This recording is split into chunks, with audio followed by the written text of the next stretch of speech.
नहमदुहु व नुसल्ली अला रसूल करीम अम्मा बाद। पश्चिम बांग्ला का पीर फुरफुरा दरबार शरीफ मुजद्दिदिया जमान पीर अबू बकर सिद्दीक रहमतुल्लाह अलैहि का संगठन ऑल इंडिया मुजद्दिदिया मिशन सर्वधर्मों सम्मेलन कमेटी के सदस्यों हैं हम मोहम्मद आसिफ। इसके अलावा सर्वो भारतीयों जातीय कांग्रेस का भी सदस्य हैं हम। हिंदू मुस्लिम सिख ईसाई जैन क्रिश्चियन आदिवासी दलित हम सब है भाई भाई। मजहब नहीं सिखाता आपस में बैर रखना। हिंद है हम, ये वतन है हमारा। कल के दिन मंगलवार स्वाधीनता आज़ादी के 76तम स्वाधीनता आज़ादी का 76वीं वर्ष है। इसलिए ये 15 अगस्त को हम सारे भारतवासियों के लिए सबसे बड़ा गर्व और फख्र के दिन है। और उन महान क्रांतिकारी वीर जिनके वजह से हम सारे भारतवर्ष के 130 करोड़ जनगण और जनसाधारण को और इस राष्ट्र को स्वाधीनता व आज़ादी मिले हैं। तो सबसे पहले हम ऑल इंडिया मुजद्दिदिया मिशन संगठन की तरफ से और सर्व भारतीय जातीय कांग्रेस के तरफ से हम 130 करोड़ जनगण को और भारतवासियों को इस आज़ादी के मुबारकबाद देते हैं। और आने वाले दिन में इसी तरह से अपने देश और राष्ट्र में जो आज़ादी और स्वाधीनता मिला है, ये स्वाधीनता भारतवर्ष के एक एक जनगण को अपने स्वाधीनता मिला है। इसलिए कि पहले अंग्रेज़ों के शासनकाल में ये देश अंग्रेज़ों के ग़ुलाम था और भारतवर्ष के नागरिकों को भी अंग्रेज़ों ने ग़ुलाम बनाकर रखा था। इसीलिए हमारे क्रांतिकारी वीर सुभाष चंद्र बोस से लेकर जितने भी महान हस्ती थे, इसके अलावा मौलाना फजलुर रहमान, इसके अलावा फ़खरुद्दीन अली अहमद, इसके अलावा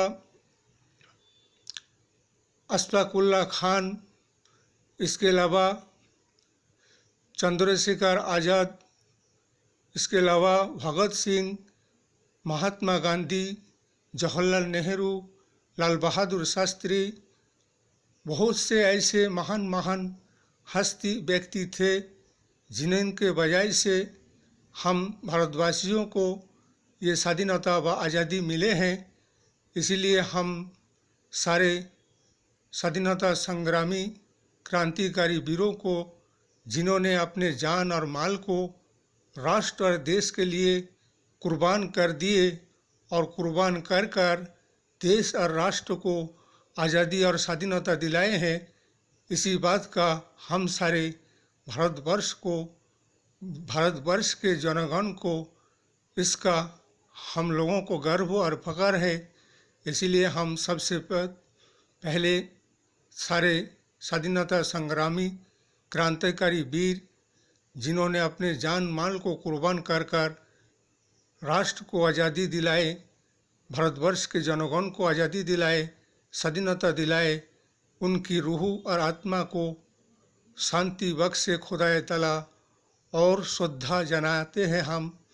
इसीलिए सबसे बड़ा देश और राष्ट्र भक्त उसे कहा जाता है जो देश और राष्ट्र के संविधान के, आइन के, कानून के आधार के अनुसार राष्ट्र में इंसाफ और न्याय करते हैं और जनगण को इंसाफ और न्याय दिलाते हैं और संविधान के आधार पर चलते हैं। लेकिन कुछ ऐसे संगठन और कुछ ऐसे राजनीतिक दल है लेकिन अपने आप को सिर्फ लोगों के सामने दिखावा के लिए देशभक्ति का ढंग रचाते हैं, लेकिन बाद में जब उसके बाद उनके पीठ पीछे वो दिल में कुछ और ज़बान पे कुछ और कहते कुछ और करते कुछ और। इसीलिए देशभक्त तो उसे कहा जाता है जो संविधान के आधार पे चलते हैं, जनगण को इंसाफ और न्याय दिलाते हैं और संविधान को लेकर चलते हैं। लेकिन जो संवैधानिक पद पर बैठकर संविधान के खिलाफ काम करते हैं उसे देशभक्त और राष्ट्रभक्त नहीं कहा जा सकता है, बल्कि वो राष्ट्र और देश और समाज के साथ और जनगण के साथ बेइंसाफी बेईमानी और गद्दारी कर रहे हैं और संविधान के खिलाफ काम कर रहे हैं। इसीलिए ऐसे संगठनों से, ऐसे लोगों से होशियार असली देशभक्त तो वो है जो देश के लिए अपने जान माल सब कुछ कुर्बान कर देते हैं और इंसाफ और इंसानियत और ईमान धर्म के राहों पे चलते हैं और राष्ट्रीय एकता को बजाय रखते हैं और सबको लेकर साथ में चलते हैं। इसीलिए हमारे सारे भारतवर्ष के जनगण से यही कहना है, अब के बाद इंटरनेशनल कांग्रेस के 26 दल संगठन का इंडिया का सरकार 2024 में भी और जो भी विधानसभा के निर्वाचन होने बाकी है उनमें भी जयी बनाइए और एक राष्ट्रभक्त, देशभक्त और इंसाफ और न्याय करने वाला और संवैधानिक अधिकार से सबको अपने अपने जिंदगी को जीने का हक देने वाला। तो भारतवर्ष को स्वाधीन तो कांग्रेस शासन ने तो कराए थे, इसीलिए सारे जनगण तो जानते ही हैं। इसलिए हमारा यही कहना है कि अब के बार 2024 में इंटरनेशनल कांग्रेस इंडिया का सरकार।